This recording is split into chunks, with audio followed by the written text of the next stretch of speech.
guys, it's coffee time. I'm back. I've still got the bug bites, but they're starting to go away. I got my mug in Ukraine. I really liked this one because it actually like reminds me of Ukraine, whereas a lot of the other ones were kind of like touristy or they really like floral patterns. So there were a lot of them that were like frosted glass with flowers on them, and I was like, they're so pretty, but they don't really remind me of Ukraine. And this one really reminded me of Ukraine. So I bought a blended coffee drink, and then I was like, but I have to use it for coffee time, so I just poured it in here. Shh, it's fine. So if it looks like I'm drinking sludge, it's because it's a blended drink. And I have to chew it, which you don't typically have to do. Anywho, so hi, I'm home. I'm excited to be home. I miss Ukraine, but I am excited to be home. It was really nice. The first thing that I did when I got home, well, yeah, basically. First thing that I did when I got home was got in the shower and just took like the longest, such an obscenely long shower. I was so happy. And then right afterward I just curled up in bed and was like, even if I was too jet lagged to fall asleep, I was like, I just want to be laying in bed right now. And I did get some sleep, which I was very excited about. And I scrubbed my face because I was like, all of this. 10 bites, you guys. 10 bites was the final number, and they're mostly going away. Like this one that looked like I got punched, mostly gone. This one is the one that looked like a giant gaping wound and was constantly pussing. That one is pretty much gone now. I'm just so elated. It's like, I am sick of this. I do not like this at all. So very fortunate that they're starting to leave. But overall, I'm home, I'm safe, I'm drinking my coffee, and yes, some of you sent me messages being like, I hope that you have coming home stories like you did going there stories, and I do. Speaking of the fact that I took a really long shower, so my first plane flight, it was at 12:30 in the morning in Kyiv, and we got into the train station. We had to leave on Friday in the afternoon to take an overnight Platzkart, which is like their sleep trains, basically, which are so cool, by the way. Platzkart is awesome. If you ever go to Ukraine, use the Platzkart. There are so many people that were like, oh, Platzkart is super sketchy. It is so awesome. Like, whatever. I'll talk about Platzkart another time, but it is the coolest thing ever. They're like this little beds and you get to Anywho, so we took an overnight Platzkart and we got into Kyiv at 6 in the morning. So then we went to this little 24-hour cafe that Kate knew about. And we stayed there for a while.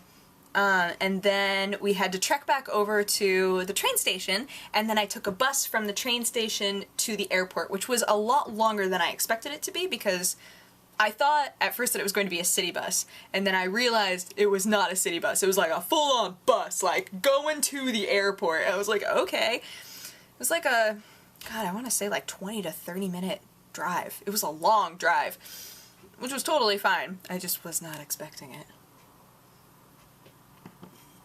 But anyway, so Kate and I said our goodbyes at the train station because we knew it was going to be really hard. And if like we didn't just separate there, like if she came with me to the airport, we were like, nah, neither of us are like big on really long goodbyes, so we were like, alright, peace, fist bump, and then I just hopped on the bus. It was great. These blended drinks from Pete's have like little pieces, I know, totally off topic, have like little pieces of coffee bean in the blended drink, which is so great, but when I'm talking a lot, like right now, I can feel them all over my mouth. I'm like, so tasty. Anywho, back on track. So, yes. So I get to the airport, and at that point, we had been trekking around Kyiv, and I was like, I was smelling pretty ripe, so I put on some more deodorant. And then they dropped us off at Terminal B. I walked into Terminal B, could not figure out where I needed to be at all. Like, was looking at so many things. I trotted over to Terminal A that was completely deserted, by the way, and around a corner. It looked super sketchy, like it must be haunted. I was like, apparently this is not where I need to be. So I trekked back over to Terminal B and then walked around again, and the same people kept looking at me. I was like, what? I'm not lost, I'm just going for walks. It's not a big deal. So I trotted around there again, and then I started to trot toward Terminal C, and then I went, wait. Kyiv offers me roaming texts. So I whipped out my phone. I don't know what the carrier is that allowed me to have roaming text, but I was super excited about it. I didn't get roaming text in Paris. just in Kyiv.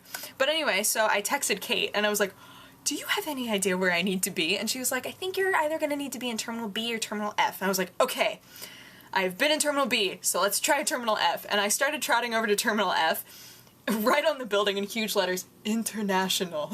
I was like, yes, that is most likely where I need to be, because this flight was going to be from Kyiv to Paris. I was like, alright, I can do that. So I got in there, and then it was smooth sailing.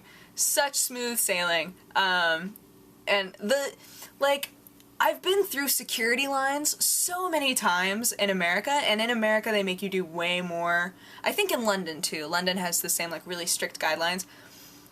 They did not care all that much in Ukraine. Like, they checked my passport a few times, and in the security line they were like, you can keep on your shoes, just take off your jacket. I was like, okay. They were like, do you have a laptop? I was like, yeah. They were like, hey, you should probably take that out. I was like, okay. But it was pretty easy to get through. So I got through security, waiting for my gate, so happy. And at this point, again, I had been power walking even more. So I sit down on the plane. We're getting on the plane. I sit down, and I'm in the middle seat in a group of 3, which is like the worst. You either want to be on the window or the aisle, at least for me.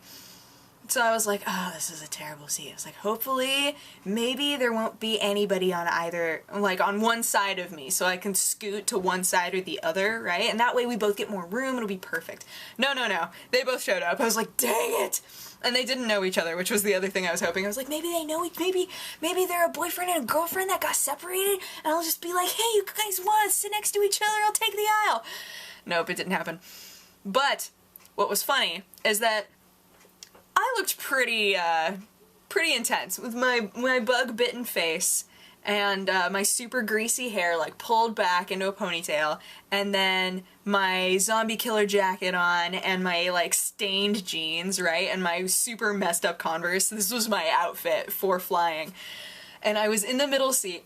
On this side of me sat a French girl who was very smartly dressed, very pretty, reading a book about, like, graphic design, and just, like, spoke fluent French, was just awesome. And then on this side of me was a really angry Ukrainian girl who was also very pretty and very dressed to the T. I was like, of course, why would I not be in this awkward sandwich? Like, why couldn't I sit next to somebody who looked just as messed up as I did? No, they both had to be, like, perfectly dressed.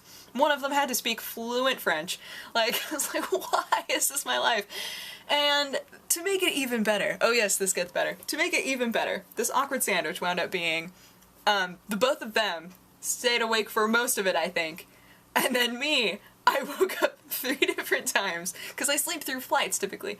Fell asleep, woke up 3 different times with drool coming down my face. I was like, I am so attractive. And just, like, trying, you know, when you're trying to really incognito. Oh, hey, what's up? No, it's totally fine, no big deal.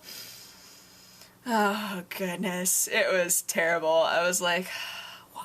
And at this point, I smelled again, too, because the plane was super hot, and I had been trekking again. So I was like, I can't take off the jacket because then it'll smell worse. So I had to, like, it was terrible. I was like, why? So then that flight ended. We landed in Paris. I was like, get me off this plane. I don't want to be on this plane anymore. Judged by supermodels on either side of me. I just need to get off this plane. So I ran off the plane.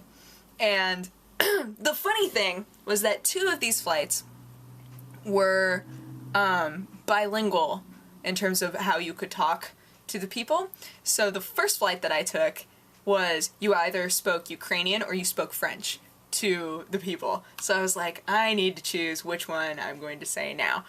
And I decided to go mostly with French for that first flight because, brain fart. Oh, because I know more food, like words for foods. So, and they were like, what do you want to drink? I was like, jus d'orange. And they were like, alright. Obviously in French. But and an explosion, because why not?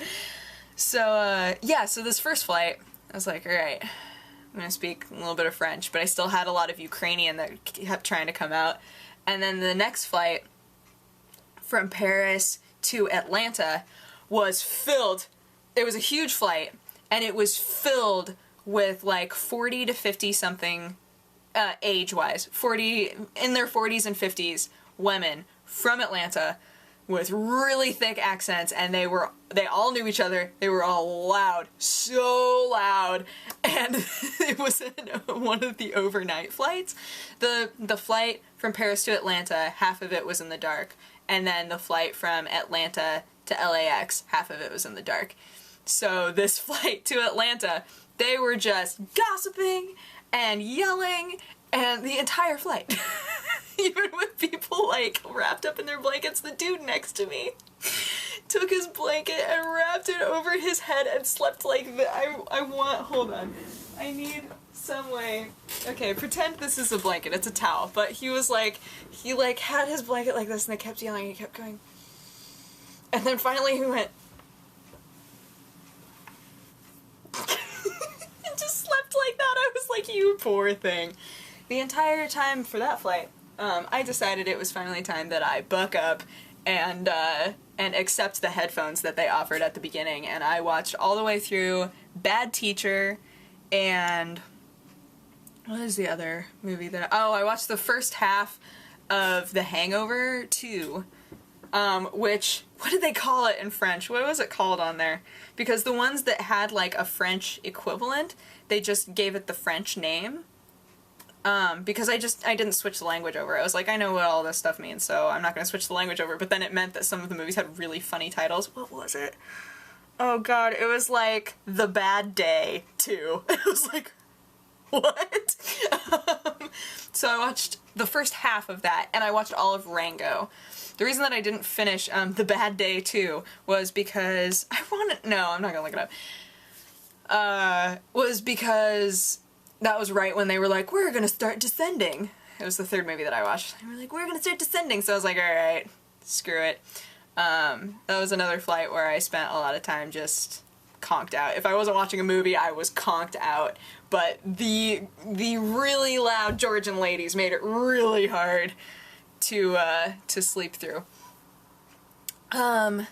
Yes, so that was another flight where they really, you could tell, it was Air France is the name of the airline. You could tell that they really preferred if you used French, because all of them were obviously French. And they all really, really wanted to joke with you. When I went through the security line in Paris, the lady was, sorry, I know I'm jumping back, but the lady who was like going over my stuff, I went through the little scanner thingy, and my stuff was coming through to the other side. She's like, I'm going to check your laptop is okay? I was like, yeah, that's totally fine. And then she went, because we want to make sure you're not a terrorist. And like stared at me, and I was like, okay. And she was like, in your head. I was like, oh, what? And then she started laughing really hard, and all of the other security people were just like awkward. And she was like, in your head, your tête. And I was like, my head? She was like, terrorist. And I was like, I'm not a, what? And then she started laughing, and then she left. She like ran in the other direction, and I was like, does she really work here? I just need to know that I wasn't just trolled. So I turned to the dude who was just kind of like overseeing it, and I was like, c'est bon? Like, we good? And he was like, just gave me the thumbs up and just nodded. I was like, okay. So I grabbed all my stuff and started packing all my stuff up, and she was like, she ran over and handed me my boarding pass because they had kept it on the other side. I was like, oh, merci. And she was like, And then I started to walk away, and then I went, where is my passport? And then I came back over, and she was like, oh, I have it. Just like handed it to me. I was like, oh my god, what is happening in the security line? It was so weird. Because I think she was trying to joke with me, but like I could not figure out what she was saying. I think she was trying to say that I had like, she was trying to make a joke that maybe I had the mind of a terrorist, but it like came off really weird, and then she laughed and ran, so I was confused. Anywho, so then on the flight, some of the flight attendants kept trying to make jokes too. Like they were doing it to everybody. They'd be like, do you want the chicken? And if you said, yes, I want the chicken, they'd be like, okay, but make sure that you put a knife in your mouth. And we were like, what? Turned out they were making a joke about pirates. They were like, don't put the fork in your mouth, because then you are not a pirate. Put this knife in your mouth. And we were like, what? What? So confused. I was glad, though, because I had never been in France before. I had only been in French-speaking countries that were not France. I could understand the people that were, like, for reals from France way easier than I could understand, like, Belgians who spoke French. Because I remember being in Belgium and being so confused when they tried to speak French to me. I was like, I don't know what you're saying, ever. Like, I could not understand any of it. I think that the French that we're taught in school, at least in America, is, like, entirely focused on the way that French people pronounce things. So I was like, oh man, I can actually understand most of the things you're saying. I'm so happy. Made it so much easier, but I still didn't get the jokes. I still didn't understand. And those Atlanta ladies were so funny, and at the same time I was like, what? You gotta bring it down a notch, because people are just trying to sleep, you know? So then it was the final flight from Atlanta to Los Angeles, and I got in, and every single screen that I looked at said that I needed to be in a different terminal. So the same number, like same flight number, but they were all like, Terminal A, Gate 26. I was like, I can do that. So I got on the little like Airbus, right? Went to A, and then I looked at another screen and it was like, your flight is Terminal B, Gate 37. I was like, what? I finally found it. I had to get on that Airbus 3 different times, but I finally found it because I stared at the screens until I saw the same thing come up more than once. And then I was like, I think that one's correct. I think that's the correct number. So I went over there. But I've never done a connecting flight where I had to go to like the gate and then check in. So I was like, I hope this works, because that was one of the gaps that was kind of shorter. I was like, oh man, I hope that I don't go up there and be like, hey, can I check in? And have them go, no, you have to go back. I'd be like, I'm not going to make this flight. But I went up and I was like super tentative. I like came up and the girl was like, you need help? I was like, can I check in here? She was like, of course. Like, oh, good.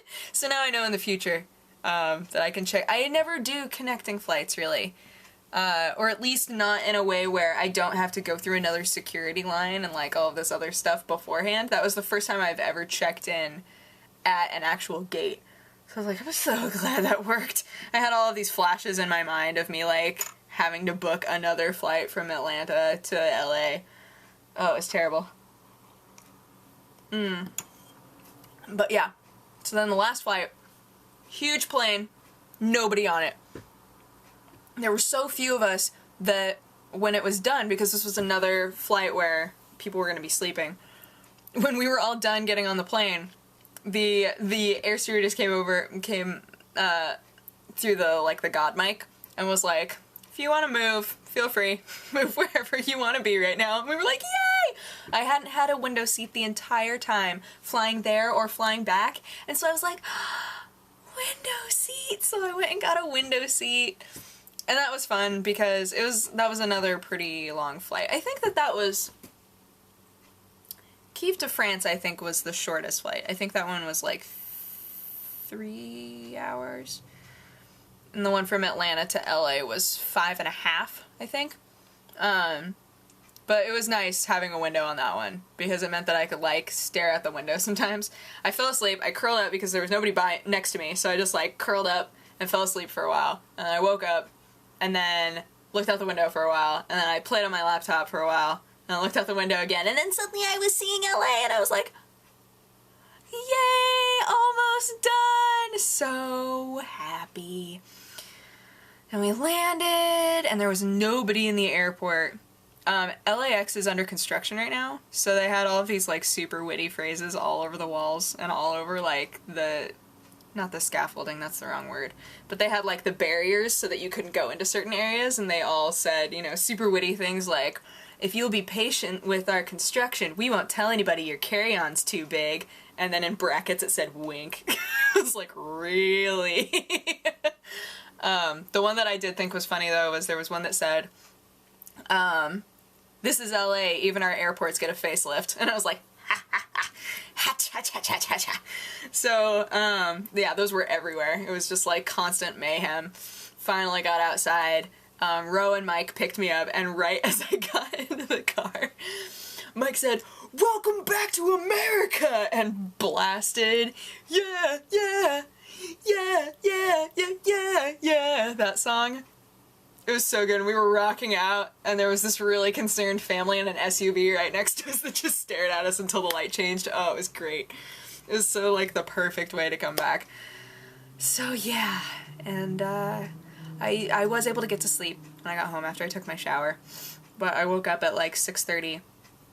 And then, Ro had told me, she was like, I know that you're, like, jet lagged and I'm sure you're tired, but there's an Alzheimer's walk, like an awareness walk, and a donation thing, that's happening early morning on Sunday if you want to go, and I was wide awake, so I was like, let's do it! So, we just got back from the Alzheimer's walk, and I got coffee, I got my blended coffee,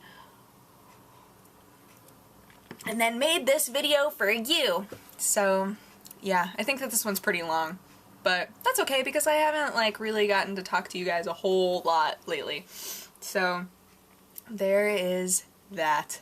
It has been super weird, though, because I have to remind myself that people speak English here. That has been the weirdest thing ever. I didn't really have any sort of culture shock going to Ukraine, but coming back, I was, like, kind of overwhelmed. Like, lots of people, lots of stuff happening, and I had to remind myself, don't say "Дякую," don't say "Добрий день," don't say weird things people are not gonna understand. I've had to, even today, I've had to remind myself a bunch. When I got my coffee, I almost said "Дякую." Can't say that, nobody knows what that means. But yeah, so it's been interesting. I'm gonna try to stay up as long as I can so I can, like, fix my jet lag ahead of time. So we'll see how that goes. But yeah, so I'm home, I'm safe. I hope that you guys are having a good weekend, and I will talk to you again tomorrow. Alright, bye-bye. Mwah!